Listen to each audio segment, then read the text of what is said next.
যার ভিভাস কিন্তু কেড়ে নেওয়া হয়নি, সে নিজে ইচ্ছাকৃতভাবে কিন্তু পার্টনারের একজনের সাথে তার নাকি ঝগড়া হয়, সেই কারণে কিন্তু সে সেখান থেকে লিভ নিয়ে নেয় প্রথমবার। বাট আবারও কিছু মাস পরে কিন্তু সে ভিভাসটা তার আইডির মধ্যে নেয়, বাট বর্তমান সময় তার আইডিতে কিন্তু ভিভাস নেই। কিন্তু কেন সেটাও তোমরা এখনই জানতে পারবে। যখন তুমি পার্টনার প্রোগ্রামে যারা অন্য পার্টনার আছে তাদের থেকে পাইবা না, তখন ভাই জিনিসটা খারাপ লাগবে। আর যদি সে পার্টনারে আবার জুনিয়র হয় তাহলে আরো বেশি খারাপ লাগবে।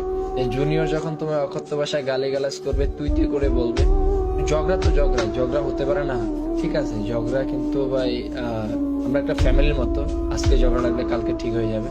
এটাকে তুই কারি গালিগালাজ বন্ধ কেন যাবে? যার কারণে ভাই এই থেকে রাগে ক্ষোভে কষ্টে বলো যে আমি বের হয়ে গেছি। ওকে, প্রথমবার কিন্তু রাগে ক্ষোভে কিন্তু সে বের হয়ে যায়, কিছুদিন পরে কিন্তু সে আবার তার আইডির মধ্যে কিন্তু ভিডিওস নিয়ে নেয়, পার্টনার প্রোগ্রামে কি সে কিন্তু জয়েন করে ফেলে। বাট বর্তমান সময় কিছু মাস আগে, 1 থেকে 2 মাস আগে তার ফ্রি ফায়ার অ্যাকাউন্টটা কিন্তু permanently Garena free fire ban করে দেয়। যে কোনো পার্টনারের অ্যাকাউন্ট যদি ব্যান হয়ে যায় তাহলে কিন্তু তার ওই আইডি থেকে কিন্তু ভিউজটা কেটে নেওয়া হয়। এন্ড যদি তার ফেসবুক পেজ বা ইউটিউব চ্যানেল বা টিকটক এগুলোর মধ্যে ভিউজ পারফেক্ট থাকে তাহলে কিন্তু সে তার অন্য অ্যাকাউন্টের মধ্যে ভিউজটা নিতে পারে। আমরা অ্যাবনর্মাল অ্যাক্টিভিটিস পাইছি আমাদের আইডিতে, তো সেই আইডিতে মানে অ্যাবনর্মাল অ্যাক্টিভিটিস পাইছি থেকে গাড়ি সেটাকে ব্যান করছে।